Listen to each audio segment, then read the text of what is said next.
Good afternoon, fellow YouTubers. Thought I'd do a video of one of our gardens. We have two. I've made videos of both in the past. There's two, one on each side of the house. Anyhow, walk on in here. Some snapdragons that actually kind of volunteered and spread their seed and came back this year. Some snapdragons. Some of the cool tomatoes we have is one called pumpkin spice. I said quite a bit about it in one of my other videos from the breeder Karen Oliver up in Canada. Anyhow, and for those that don't follow tomatoes a lot, I thought I might mention, with the name pumpkin spice, you might think that that's what it tastes like, but no, it doesn't. I've found, at least with my experience with heirlooms and the names, they're always associated with the color usually of the tomato, and then the other two factors usually in naming them seems to be a place, whether that be a town, a city,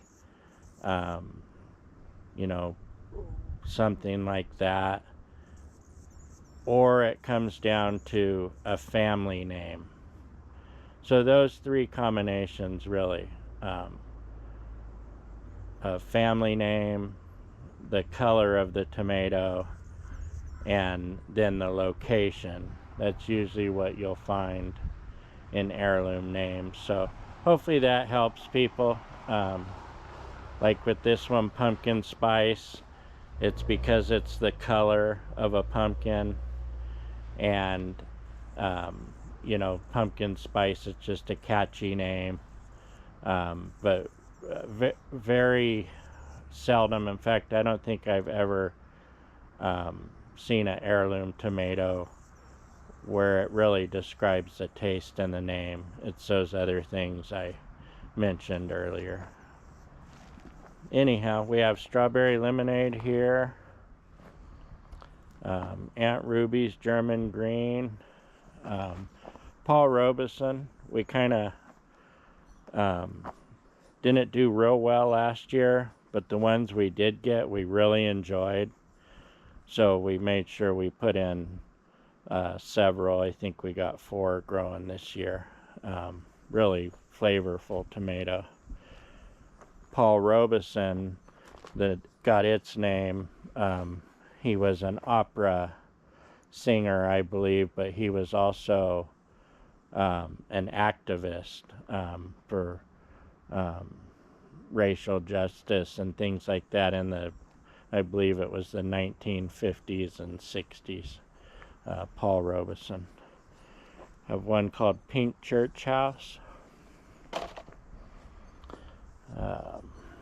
Another strawberry lemonade plant down there. That's a dwarf. I've talked about it in the past also. One called Gold Medal. Sart Rollies. That's a really cool one from Baker Creek. Another one from the breeder up in Canada, Karen Oliver. This is a large beefsteak, and its name is Cowboy. So, Mississippi Red, Gold Medal again, Brandywine Suddish strain, one of my favorites. One called Lavender Lake, Kentucky Beefsteak, big orange one. Eagle Creek Pew Filler. So that's an interesting name, and how it got its name is way back when this gentleman was growing these tomatoes, these large pink beefsteaks. He didn't have no place to store them when they were ripe, So he was taking them into the church and putting all the boxes on the pews. So that's how it got its name, Eagle Creek, the place where it came from. And then the pew filler, filling them all up on the pews. So really cool story. Another Aunt Ruby's German Green, another Paul Robeson. And over here we have an Amish potato leaf, one called Bonanza.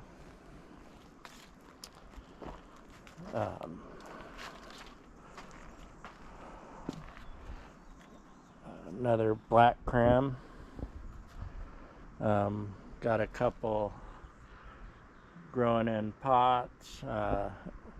Another one in the raised bed called Celebrity. Everyone should know that one.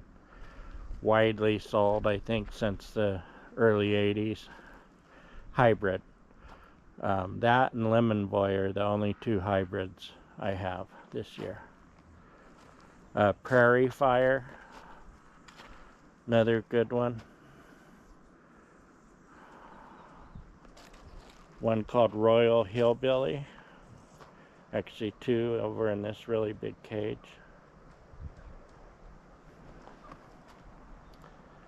Big Yellow Simpson. Big orange, yellowish orange tomato. Got some mint growing.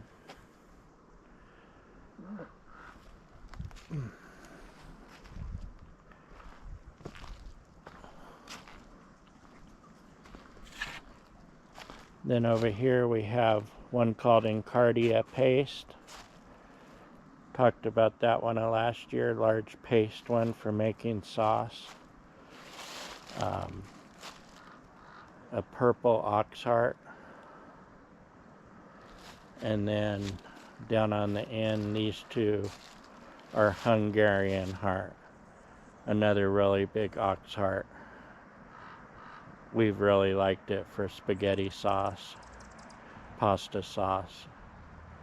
It's a really cool tomato.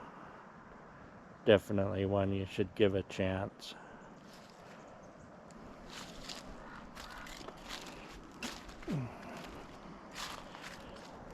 Got our blackberry bush starting to grow. Second year. Hopefully get some more berries. Then over here we have Independence Day.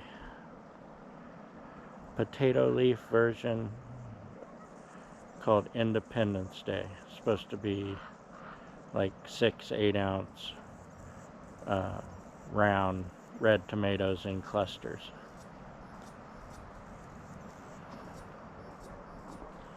So anyhow,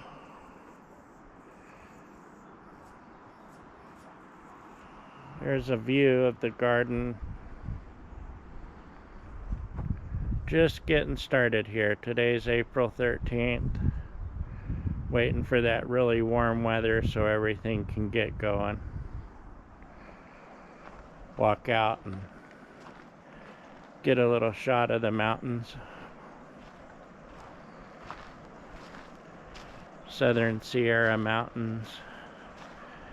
Elevation around 2,800, 3,000 feet where we're at.